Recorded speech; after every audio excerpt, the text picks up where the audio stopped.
पुढे आवडतं की या ठिकाणी आमचा शाहिरी कार्यक्रम संपन्न झालेला आहे। सर्वांनी मराठा संघर्ष योद्ध्याचं काळ्याच्या केंद्रामध्ये स्वागत करायचं आहे।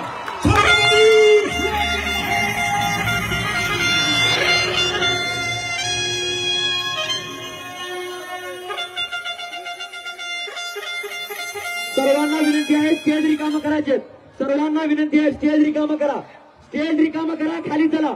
आदरणीय संघर्ष योद्धा जरांगेजी पाटील हे स्टेजवर असतील। सर्वांना विनंती आहे चला खाली चला, सर्वांना विनंती आहे खाली चलायचे। सर्वांनी स्टेज रिकाम करायचं ताबडतोब।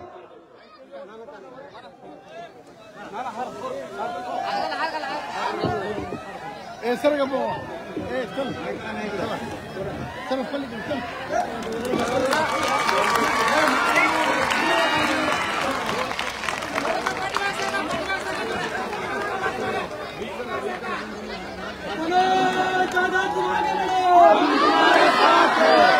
कृपया सर्वांनी खाली चालायचं स्टेजवरून। चला आता यानंतरचे सत्कार कार्यक्रम संपल्यावर होणार आहेत। कृपया खाली चला। सर्वांनी स्टेज यानंतरचे सत्कार कार्यक्रम संपल्यावर होणार आहेत। कृपया सर्वांनी खाली चालायचे। सर्वांनी खाली चालायचे। चला यानंतर सत्कार कार्यक्रम संपल्यावर होणार आहेत। 2 मिनिटांमध्ये कार्यक्रमात चला वगैरे काहीच नाही। चला खाली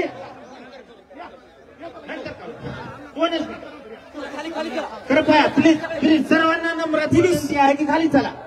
चला खाली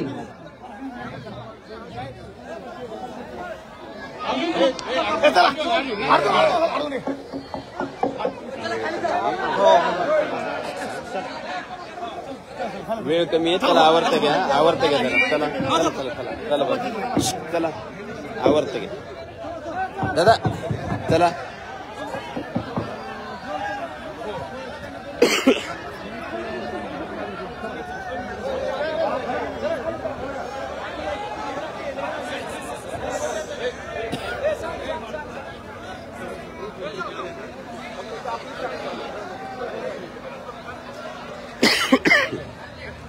हिंदवी स्वराज्याच्या संस्थापकांचे छत्रपती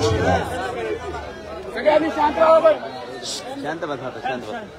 अहमदपूर नगरीतील जमलेल्या माझ्या तमाम मराठा बांधवांना माझा मानाचा जय शिव।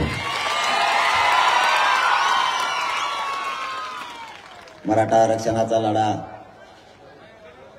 मराठ्यांनी अखेर यशस्वी केलाय।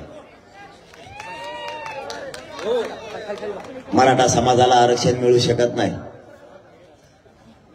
असं बोललं जात होतं आणि ओबीसीतून तर कधीच मिळू शकत नाही असं महाराष्ट्रभर दवंडी पिटली जायची।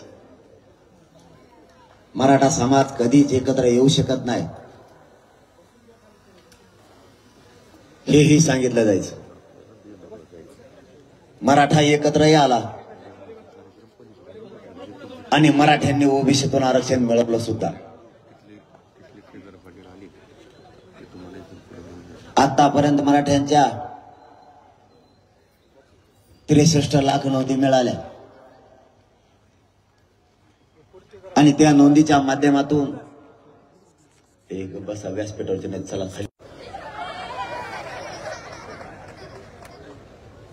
63 लाख नोंदीच्या माध्यमातून परिवारानं मिळून अंदाजे 1.25 करोड मराठ्यांनी आतापर्यंत ओबीसीतून कुणबी म्हणून आरक्षण घेतलं। आता राहिला विषय नोंदी मिळाल्या बांधवाच्या माध्यमातून न नोंदी मिळालेल्या मराठ्यांना आरक्षण द्यायचं। त्यासाठी सगळ्या सोयऱ्यांची अंमलबजावणी करायची। ज्या मराठ्यांच्या नोंदी मिळाल्या त्या नोंदीच्या आधारावर ज्याची नोंद मिळाली नाही त्या मराठ्यांना आरक्षण द्यायचं। हे सरकारच्या शिष्टमंडळाने ठरवलं। सगळ्या सोयऱ्याची अंमलबजावणी करून टिकवणं सुद्धा सरकारची जबाबदारी, कारण व्याख्या आपणही दिली आणि त्यांची सुद्धा त्यांनी व्याख्या घेतली। कुठलाही विषय सरकारनं दिला म्हणल्याच्या नंतर टिकवणं सुद्धा जबाबदारी सरकारचीच। हिंदू कोड बिल मध्ये सगळे सोयरे हा शब्द येतो, त्यामुळे त्यापासून महाराष्ट्रातल्या सगळ्याच मराठ्यांना घराघरातल्या सगळ्या सोयऱ्याच्या माध्यमातून 100% आरक्षण मिळू शकतं। फक्त काढलेल्या अधिसूचनाची अंमलबजावणी करणं अत्यंत गरजेचं आहे। अधिसूचना सरकार काढत नव्हतं, ती काढायला लावली. मराठा मुंबईला धडकला आणि सरकारनं 3.5 महिन्यापासून जो घोळ घातला होता सगळ्या स्वाऱ्यांची अंमलबजावणी द्यायची नाही म्हणून, शेवटी मराठे एकत्र आले आणि नाविलाजानं सरकारला अधिसूचना काढावी लागली. माय बापाव, आपली जर मागणी वेगळी असती, नवीन सरकारनं अध्यादेश शासन निर्णय केला असता, पण आपली मागणी नवीन नव्हती. आपली मागणी ओबीसीतून होती आणि सगळ्या सोयऱ्यांना सुद्धा ओबीसीतून आरक्षण पाहिजे. मग ओबीसींना ज्या कायद्याने आरक्षण दिलं त्या कायद्याची दुरुस्ती करावी लागते. 2001 आणि 2000 नंतर ओबीसी मध्ये घातलेल्या जाती आणि ओबीसींना दिलेल्या कायद्याने आरक्षण 2001च्या कायद्यानुसार 2012चा कायदा दुरुस्त करावा लागतो. मराठ्यांची मागणी ओबीसीतून आहे आणि 2012चा कायदा दुरुस्त करायचा म्हणला तर अधिसूचना काढल्याशिवाय पर्याय नाही. सरकार पुढे हे चॅलेंज नसूनही जाणून बुजून त्यांनी चॅलेंज निर्माण केलं होतं. शेवटी मराठ्यांना झगडावं लागलं आणि मुंबईला जावं लागलं आणि ती अधिसूचना निघाली. मराठे जिंकलेच होते, परंतु फडणवीस साहेबांनी एक डाव टाकून बघितलाय. मी जबाबदारीनं सांगतो, फडणवीस साहेबांना 6 महिन्यात एक शब्दही मी बोललेलो नाही, कारण माझी काम करण्याची पद्धत वेगळी. मी माझ्या समाजाला दैवत मानतो, मायबाप मानतो. समाजाशी खोटं केलेलं मला सहन नाही होत. त्यांनी डाव टाकला. विशेष अधिवेशन सगळ्या स्वाऱ्यांसाठी बोलवलं. नागपूरच्या अधिवेशनात ठरवलं की 15 तारखेला विशेष अधिवेशन घ्यायचं. सगळ्या स्वाऱ्यांची अंमलबजावणी करायची. अहवाल येईल नाही येईल हे माहित नाही. 10 वाजल्यावर सांगा बरं मला. सांगतो मी जरा कायद्याला मानतो 40 मिनिटं आणि कायदा फक्त मराठ्यांसाठीच आहे. 10च्या पुढे दुसऱ्याचे कार्यक्रम होता म्हणून सांगतो तुम्हाला. कारण याचा सगळा फडणवीसांचा दोष आहे, पोलीस बांधवांचा काही दोष नाही. वरून सांगितलंय त्यांना, उगाच कोणाला दोष देत नाही. मी आता सांगितलं ना, मला विरोध करायचा म्हणून मी कधीच करत नाही, कारण माझे नियमच वेगळे आहेत. मी 6 महिन्यात कधीच देवेंद्र फडणवीसाला बोललेलो नाही, कधीच. पण मराठा आरक्षणाच्या आणि मराठा समाजाच्या विरोधात बोलला की मी त्याला सोडतच नाही, मग तो कुणी बी असू दे. मी परिणामाची चिंता नाही करत कधीच, कारण मी क्षत्रिय मराठा. मराठ्यांचे रूल आहेत. तो कुठं जर लढायला गेला तर पाठ फिरून माघारी नाही येत. एक तर कंपाळीत टिळा लावून येतो विजयाचा, नसता मरण हातावर घेऊन वापस येतो. कारण आपण जर मैदानात उतरलो तर मागे फिरत नाहीत फिरून. कुणाला विरोध करायचा म्हणून मी करत नाही. देवेंद्र फडणवीसांना बोलण्याची काहीच गरज नव्हती. त्यांनी डाव टाकला. विशेष अधिवेशन बोलवलं सगळ्या स्वाऱ्यांसाठी आणि घाट घातला 10% आरक्षण देण्याचा. जे आरक्षण टिकणार नाहीये. 2018ला 13% आरक्षण दिलं तेही 1 वर्षाच्या आत गेलं. माझा मराठा समाज खूप भोळा आहे, विश्वास टाकतो, विश्वास ठेवतो. 2018ला दिलेलं आरक्षण समाजाला वाटलं खूप वर्षानंतर, दशकानंतर मिळालंय. आपले लेकरं मोठे होतील. मराठ्यांनी स्वीकारलं आणि राज्यात गुलाल सुद्धा उधळला. मराठे कधीच कोणाचा उपकार ठेवत नाही. ते आरक्षण दिल्याबद्दल मराठ्यांनी 106 आमदार त्यांना निवडून दिले. मराठ्यांनी जागेवर त्यांचा उपकार फेडला. परंतु ते आरक्षण 1.5 वर्षाच्या आत गेलं आणि आमच्या लाखो पोरांचं वाटोळं झालं. आजही निवड झालेले पोरं क्लास 1 पासून क्लास 4 पर्यंतचे सगळ्या पोरांचं वाटोळं झालं. आजही मराठ्यांचे लेकरं घरी आहेत आणि आंदोलन करतायत. पुन्हा तेच 10% आरक्षण दिलं, तेही टिकणार नाहीये. ते कधी टिकतं मी सरकारला सांगितलं होतं. मराठा समाज मागास सिद्ध झाला हे मुख्यमंत्र्यांनी विधानसभेच्या पटलावर सांगितलं. मग जी जात मागास सिद्ध होईल ती ओबीसी आरक्षणात लागावं लागते असा कायदा सांगतो. मागासवर्ग आयोगाचा 10% मागास सिद्ध झालेला अहवाल मुख्यमंत्र्यांनी स्वीकारला आणि अधिवेशनाच्या अगोदर कॅबिनेट समोर ठेवला आणि अधिवेशनाच्या विधानसभेच्या पटलावरती त्या अहवालावर चर्चा सुरू झाली. उभ्या महाराष्ट्राने ऐकलंय. मुख्यमंत्र्यांनी सांगितलंय मराठा समाज 10% मागास सिद्ध झालाय. मग जर मराठा समाज 10% मागास सिद्ध झाला तर मग मराठा समाजाला 50%च्या आत 27% आरक्षणात का घेतलं नाही?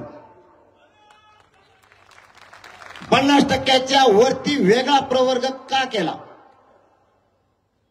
त्यांचं उत्तर आहे जर 50%च्या आत मराठा समाज घेतला तर देशातले 14 राज्ये आरक्षणात घ्यावं लागतं. म्हणलं मग त्यांच्यासाठी तुम्ही आमचं का वाटोळं करता? आम्ही तर मागास सिद्ध झालोय ना. मग 50%च्या आत 27% आरक्षणात मराठा घेतला पाहिजे. मग तुम्ही आरक्षणाची मर्यादा वाढवा. ते म्हणले तसं केलं की बाकीचे घ्यायला लागतील. म्हणून त्यांच्यासाठी म्हणलं तुम्ही आमचं वाटोळं करताय का? मग तरी फडणवीसांनी तो डाव साधला आणि 20 तारखेला मराठ्यांना 10% आरक्षण दिलं, पण वेगळा प्रवर्ग करू. मी त्याच वेळेस सांगितलं होतं हे टिकणार नाही. आणि माननीय न्यायालयाने परवा निकाल पण दिलाय असं मीडियाच्या बांधवांनी सांगितलं. मी आणखीन निकाल माननीय न्यायालयाचा वाचला नाही. या आरक्षणाचा फायदा या होणाऱ्या नोकर भरतीत मराठा समाजाच्या लेकराला घेता येणार नाही. म्हणजे फडणवीसांनी एका दगडात 2 पक्षी मारले. 10% आरक्षण दिलं त्याचाही फायदा मराठ्यांना होत नाही. आणि ज्या दिवशी अंमलबजावणी 26 तारखेला झाली त्याच दिवशी देशातलं असणारं ईडब्ल्यूएस आरक्षण सुद्धा रद्द केलं. म्हणजे मराठ्यांच्या पोरांना ईडब्ल्यूएस मधूनही जाता येत नाही आणि 10% आरक्षणाचाही लाभ घेता येत नाही. चारही बाजूने मराठ्यांच्या पोरांचं वाटोळं केलं. मी त्याच वेळेस सांगितलं होतं हे टिकणार नाही आणि तेच घडलं. शेवटी ते आरक्षण सुद्धा गेलं. आता 3 आठवड्याची माननीय न्यायालयानं मुदत सरकारला दिली. आपलं म्हणणं सुक्रे साहेबांच्या समितीच्या अहवालानुसार आपण सादर करावं. त्यावर काय निकाल येणार आहे आजच मराठ्यांना कळून चुकलेलं. मग जे आरक्षण आम्ही मागितलंच नाही ते आरक्षण तुम्ही आम्हाला का दिलं? करोडो मराठ्यांची मागणी आहे ओबीसीतून आरक्षण द्या, ते दिलं नाही. वेगळं का? डाव साधला. कोणचा? 2018 सारखा. पुन्हा एकदा पहिल्यांदा 13% दिला, आता 10 दिला. मायबाप मराठ्यांनो, मी अहमदपूरच्या बांधवांना एक प्रश्न आहे माझा, तुम्हाला प्रामाणिकपणाने विचारतो. लोकसंख्या वाढते का कमी होत असते? 2018ला 13% आरक्षण होतं. आता 2024ला 10%. मराठ्यांची लोकसंख्या कमी कसं काय झाली? आमच्या का अमेरिकेला राहायला गेले लोक? काय न्याय करताय तुम्ही? मागासवर्ग आयोगानं 28% लोकसंख्या दाखवली. मग कायदा सांगतो तो लोकसंख्येच्या प्रमाणात 50% आरक्षण दिलं पाहिजे. किमान 14% द्यायला पाहिजे होतं. 10% ही कोणता गणित शास्त्रज्ञ आणलाय तुम्ही? 28%चा अर्ध 10% होत आहे. कोण तज्ञ तुमच्याकडे? हा नुसती फसवणूक मराठीची. त्यांचा डाव होता. 2018 सारखा निवडणुकीत डोळ्यासमोर ठेवून 24च्या निवडणुकीत मराठ्यांचा उपयोग करायचा म्हणून 10% आरक्षण दिलं. मराठ्यांचं नशीब इतकं बलवंतर आहे, त्या निवडणुका यायच्या आधीच हे आरक्षण उडत आले. त्यामुळं मराठ्यांनी गुलाल उधळला नव्हता. आणि त्यांचं स्वप्न होतं 2018 सारखा मराठ्यांनी गुलाल उधळावा. पण मराठी खूप चतुर आहेत. पहिल्यांदा विश्वास ठेवला, दुसऱ्यांनी नाही भाऊ. आता नाही विश्वास ठेवणार, कारण वाटोळं आमच्या लेकरांचं झालंय, तुमच्या नाही. भोगतेत आमचे पोरं, भाषा घेतल्यात आमच्या पोरांनी. 1% हुकळून लेकरू आमच्या घरी रडत येते. बापाने बघितलेलं, आईनं बघितलेलं स्वप्न, त्याची राख रांगोळी आमच्याची झाली, तुमची नाही. त्यांना वाटलं गुलाल उधळतील. मराठ्यांनी गुलाल उधळला नाही. मराठी शांत बघत राहिले. मग त्यांनी एक आयडिया केली. त्यांचेच 25-30 जण बोलिले त्यांनी मुंबईत. आणि त्यांच्या टकोऱ्यावर टाका लागली एकामेकाचा गोळा. हे त्याच्या टकोऱ्यावर टाकीत आहे, ते त्याच्या टकोऱ्यावर टाकीत आहे. कपड्याला अपुशी देते एकामेकाच्या, त्यांच्याच ते गुलालाची बळच होती ते अंगावर. व्हिडिओ बघितले की नाही तुम्ही? नाही मला मी बघितली.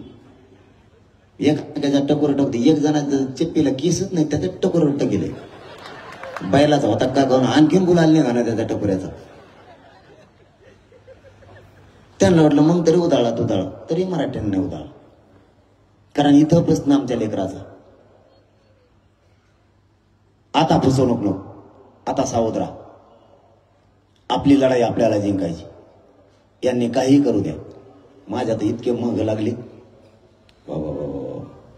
यासाठी काय भयानक. यासाठी कोणाला असती? ज्यांनी 1-1.5 हजार खुनं केले त्याच्यासाठी. हजारो करोड रुपयाचा घोटाळा केला त्याला. एखाद्या मोठ्या हत्याकांडाचा त्याचा उलगाडा होत नाही त्याच्यासाठी. समुद्रात मोठमोठाले नंबर 2चे धंदे चालतात त्याच्यासाठी. मी काय केलं? गोरगरिबांच्या लेकरं मोठे व्हावेत म्हणून काम करतोय, म्हणून माझ्यासाठी. ही देशातली पहिली यासाठी असं की आंदोलनावर बसली. आंदोलनावर यासाठी बसतच नसती. किती मगरुरी आहे सत्तेची. कायद्याचा किती गैरवापर करायचा. याच मराठ्यांनी तुम्हाला त्या गादीवर बसवलंय. तुम्ही तिचा दुरुपयोग करायला लागला. सत्तेवर तुम्हाला याच मराठ्यांनी बसवलेले हे विसरू नका.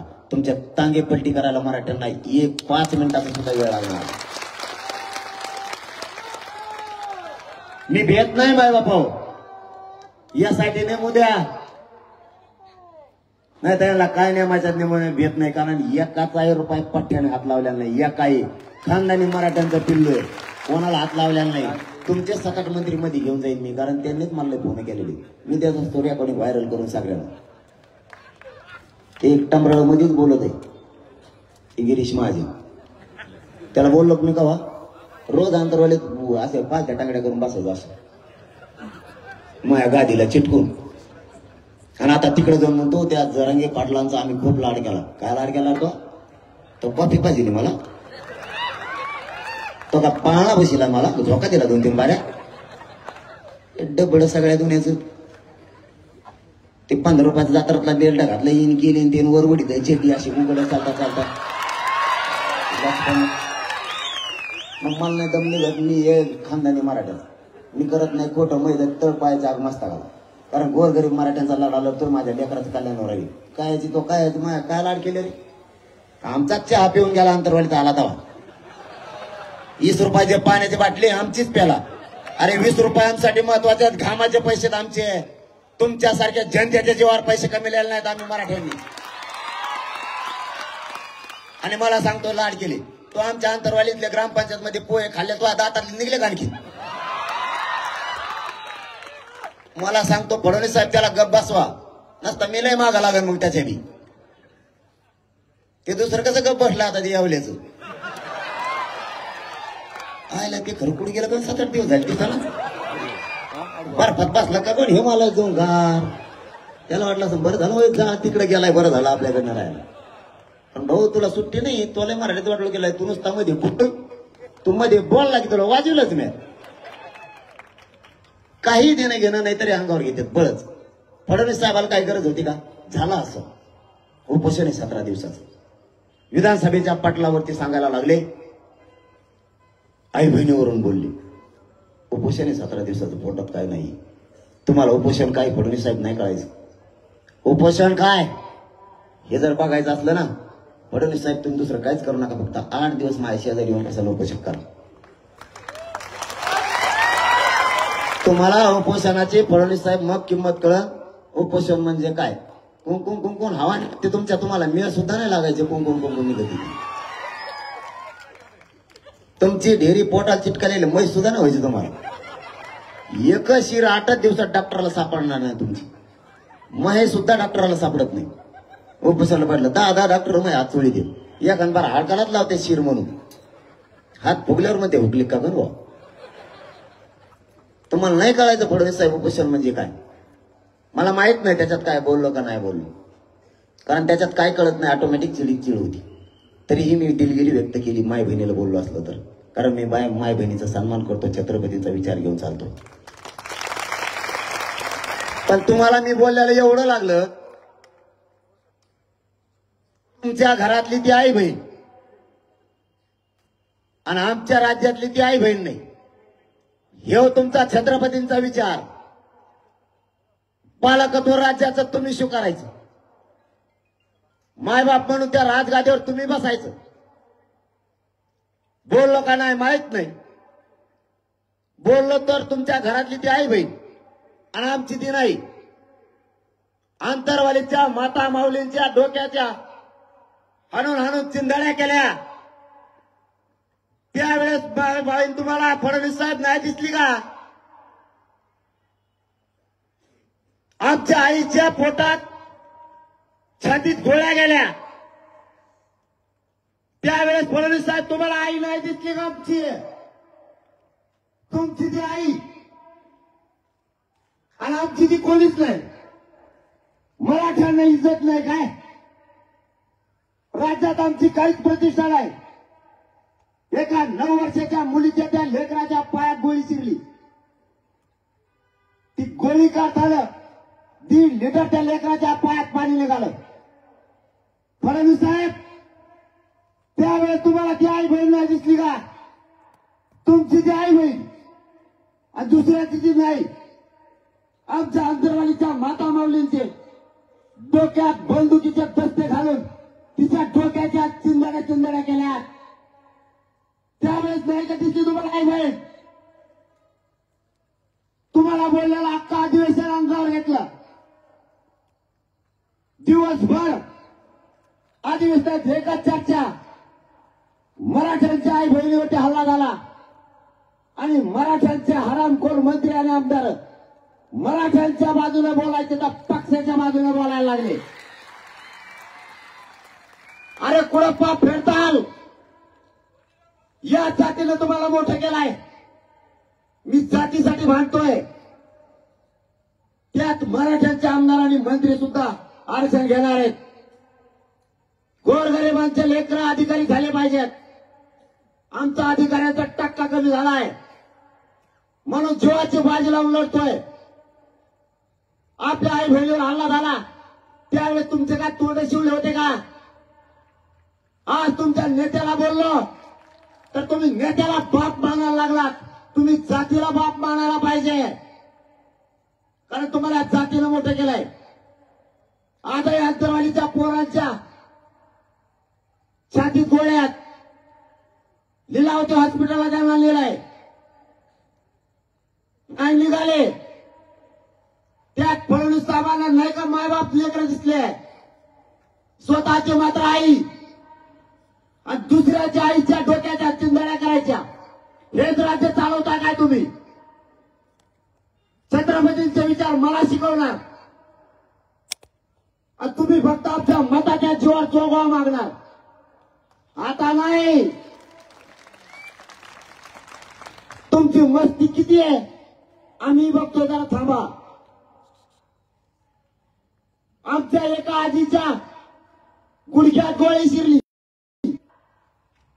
त्यात फडणवीसांना नाही काही दिसली. 350 पोरांनी आत्महत्या केल्या. आमच्या आईच्या कंपाचा कुंकुम बसलाय. फडणवीस साहेब त्यात नाही काही दिसत तुम्हाला. ते लेकर उड्यावर पडलेत. तिच्या पाठीशी नाही राहिलं कोणी. तुम्ही आरक्षण दिलं असता तर त्या आत्महत्या नसत्या आल्या. कोणता डाव टाकताय तुम्ही? दुसरी चूक केली परत. मी परवा रात्री विचारलंय. ज्या पोलिसांनी हल्ला केला होता त्यांना निलंबित केलं होतं. मराठ्यांनो याच देवेंद्र फडणवीसांनी त्या सगळ्यांचं नियमन रद्द करून त्यांना बढती दिली. बघा मराठ्यांना मारल्याबद्दल बक्षिसी दिली. फडणवीस साहेब एक पाप पुढे फेडणार आहेत. स्वतःच्या आईला बोललं तर एवढं लागलं. आमच्या आई बहिणीला आत्ताही उठता येत नाही. 34 टाके त्यांना पडल्यात. ते टाके सुद्धा कोरडे पडत नाहीत. आत्ताही ओले डोक्यात. 4 महिन्याचा लेकरो मांडीवर घेऊन माता माऊली मंडपात बसली. तिच्या डोक्याच्या चिंधड्या केल्या. आणि ते 4 महिन्याचं लेकरू आईच्या रक्तानं माखलाय. फडणवीस त्यात नाही काय दिसतं तुम्हाला? स्वतःची जी आई आणि दुसऱ्याची जी आई नाही. मला नका शिकवा, तुम्हाला सुट्टी देणार नाही मराठ्यांनो. ओढ विसरू नका आपल्या आई बहिणीचे, बदला घ्यावा लागणार आहे. मी नाही सोडत, तुम्हाला माझा शब्द आहे. जेलमध्ये सोडलो मी तरी तुमच्याशी गद्दारी करणार नाही. यांच्या मुठ्यावर पाय देऊन आरक्षण घेणार. यांना नाही सुट्टी. मी माझ्या समाजासाठी लढतोय. मी काय चूक करत नाही. तुमच्याशी फुटण्यासाठी नाही आलो मी. मला तुमच्या पैशाची नाही गरज, नाही मला तुमच्या पदाची गरज. तुम्ही किती नावं टाकणार? भाजपच्या कार्यकर्त्यांकडून माझ्यावर हल्ला करणार राज्यभरात कुठेही. म्हणून पोलिसांचा बंदोबस्त सुद्धा रस्त्यावरचा कमी केला.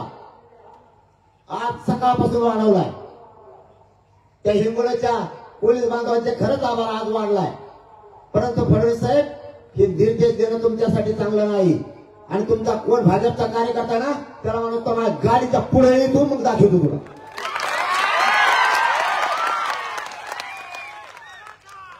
मला नाही गरज तुमच्या संरक्षणाची. माझा समाज माझं रक्षण करायला समर्थ आहे. दावं टाकायचं बंद करा. तुम्ही आडवं येऊ नका. पुन्हा या अहमदपूर पडून जाहीरपणानं सांगतो, तुमचा आणि आमचं शत्रुत्व नाहीये. राजकारण माझा मार्ग नाही. मला राजकारणाचं देणं घेणं नाहीये. माझा आणि माझ्या समाजाचा एकच उद्देश आहे. आमचं आरक्षण आम्हाला द्या. तिकडे निवडून या नाही तर उलटे पालटे पडा. आम्हाला नाही त्याच्याशी देणं घेणं. माझा सरळ हेतू आहे आणि माझ्या समाजाचा सुद्धा.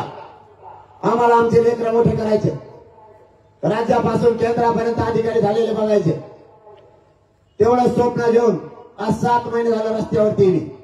माझं कुटुंब बाजूला सारलंय आणि माझ्या समाजाला मी मायबाप मानलंय. आजही माझ्या उभ्याला नाही शिवलं. माझं कुटुंब कुठे मला माहित नाही आणखी सुद्धा. मी इथून तर माझ्या गोरगरीब मराठीचे लेकरं मोठे व्हावेत म्हणून उभा केली. मी मरायला नाही भेट. या समाजाला मी मायबाप मानलंय. यांच्याशी गद्दारी करणारी पैदास माझी नाहीये. आणि या समाजाने मला माया कमी नाही केली. माझ्या आई बापाची हे काही दिवस मला आठवण या समाजाने येऊ दिली नाही. इतकी माया माझ्यावरती केली. मला तुमच्या कशाशी देणं घेणं नाहीये सरकारच्या. मला आरक्षण पाहिजे. तुम्ही आडव्या फडणवीस साहेब आणखी तरी शिरू नका. तुम्ही गलत माणसाला खेटलाय. तुम्ही माझ्या नादाला लागू नका. माझ्या नादाला लागलं की मी सरळ केल्याशिवाय सोडत नाही. कारण मी आतापर्यंत तुमच्या विरोधात काहीच बोललो नव्हतो. पण तुम्ही जे मुंबईला जायची जी रॅली होती आपली 2 महिन्यापूर्वी, तेव्हापासून माझं ट्रॅफिक कसा गुंतवायचा बघा. स्वप्न काय ते सांगतो. 10% याला घ्यायला लावा. हा म्हणला तर समाज होऊ म्हणतो. समाजाला एवढंच सांगा, हे आरक्षण टिकणार आहे. समाजाचा याच्यात फायदा आहे. मी नाही सांगू शकत, कारण मी नाही खोटं बोलू शकत माझ्या समाजाशी. करोडो मराठ्यांच्या पोरांचं वाटोळं करून ते पाप डोक्यात घेऊन मी रस्त्यानं नाही फिरू शकत. हा सत्याच्या आणि मराठ्यांचा मधला काटा आहे. मी पोरं घेणार जातीसाठी त्याला सांगा स्वतःच्या लेकराचं वाटोळं करू नको. आणि करोडो मराठ्यांच्या लेकरात अन्नात नाती काढायचं काम, विष काढायचं काम करू नको. त्याला एकदा समजून सांगा. गाव लेवलच्या मराठा यांनी डाव आखला, याला घ्यायला लावा, नसता याला गुंतवा. पोलिसांचं मी बघतो. तू काय बघतो? मला तू अटक करणार. हिंमत लागते म्हणून जरा गेला अटक करायला. मला अटक केलं हे आगामुळे कशाला? पुढे जेलमध्ये हे जर डांबरीला झोपले ना गाडी पुढे तर 200 किलोमीटर हे झोपते. तुला हे उठलं बाजून ठोतात ठोतात 17 वर्ष जाते. जेला तो मी तू मेल्यावर मी तो का बा बघतो मी स्वप्न असले भंगार सगळी. स्वप्न चांगलं बघावं. आपल्याकडे कायद्याचं जबाबदार पद आहे, राज्याचं जबाबदार पद आहे, मला गुंतवायचं. बरं मी जर मायबापावर भेट असतो ना, पळून गेलो असतो नाही. समजा जर भांडणं झाल्या अहमदपूरमध्ये एखादी जर केस झाली, तुम्हाला माहिती आता पोलिस करायला येणार. ते आमदार फामदार मंत्री फंदार नाही ते डबडे करते. एखादं काही यासाठी शियाली ती पिढी मागं लागली, लगेच म्हणतो अयो माझ्या चमक निघली, या लगेच गोड गोड जावं. तेव्हा तुम्हाला दवाखान्यात पाठवून घेऊन जाय. कारण कायदा काय सांगतो, आधी जीवन नंतर चौकशी. हे दवाखान्यात पडत जाईल, याचा तगडा मुरगुळ मोडलं पाहिजे, याचा लगेच बीपी वाढवतो, याला झटक्यास भेटेत दवाखान्यात जाते. मी उपोषण सोडल्याच्या नंतर 2 दिवस संभाजीनगरच्या हॉस्पिटलला होतो, ऍडमिट होतो. त्याच्यानंतर 2 दिवसांनी यासाठी स्थापन झालं. मग तुम्ही ऐकत दवाखान्यात होतो, तिकडे आता चला नाही तुम्हाला. डॉक्टरला मला भाऊ यासाठी नेमले माझ्या विरोधात 100% मला हे मध्ये टाकणार आहे.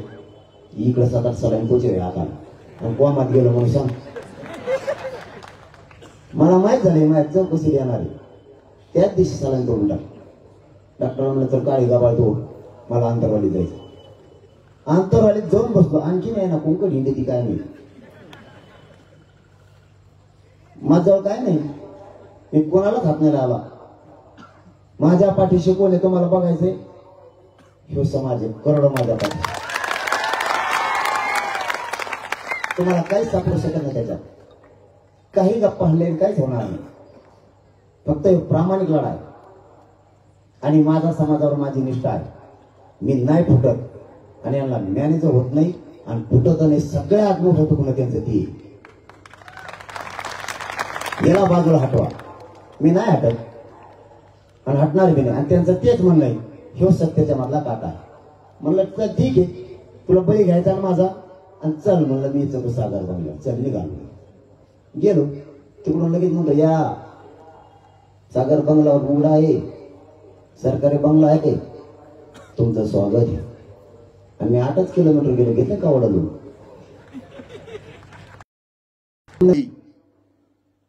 जर सत्तेचा आणि कायद्याचा गैरवापर करून जर गुंडगिरी सुरू ठेवली, पुन्हा आपल्याला एकत्र यावं लागणार. तुम्हाला एकदा हाक दिली होती, त्यावेळेस तुम्ही आंतरवालीला 1.5 ते 2 करोडच्या संख्येने आला होता. आता जर पुन्हा हाक द्यायची वेळ आलीच, गावाची गाव झाडून पुसून माता मावल्यांसह बाहेर निघायचं स्वतःच्या लेकरासाठी.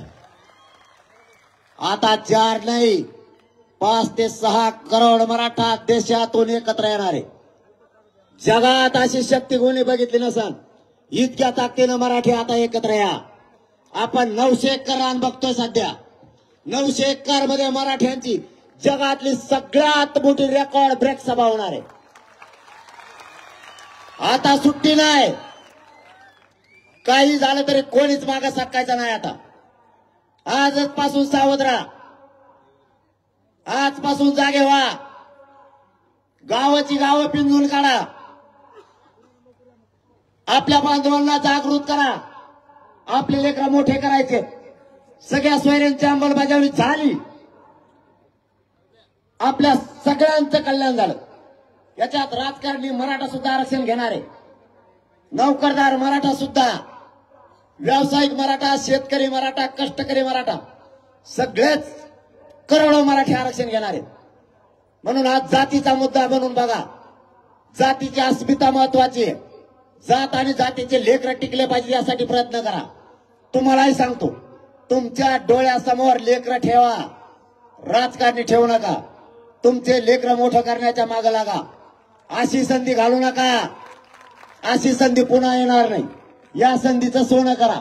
मी तुम्हाला जाता जाता शब्द देतोय, माझा जीव जरी गेला तरी मराठ्यांच्या लेकराच्या डोक्यावर ओबीसीतून आरक्षण घेऊन गुलाल टाकल्याशिवाय 1 इंचही मागे सरकणार नाही. हे शब्द तुम्हाला देतो आणि थांबतो. जय हिंद, जय शिवराय. यानंतर फक्त दलित आणि मुस्लिम समाज बांधव या ठिकाणी आदरणीय मनोजदादांचा सत्कार करतील. त्या व्यतिरिक्त स्टेजवर कुणीही थांबायचं नाहीये. फक्त दलित आणि मुस्लिम बांधव या ठिकाणी मनोजदादा जरांगे यांचा सत्कार करतील. सकल समाज मराठा बांधवांना विनंती आहे मला रस्ता करून द्या. फक्त मला आजारी असल्यामुळे चालता येत नाहीये. फक्त चलायला मला मोकळा रस्ता करून द्या.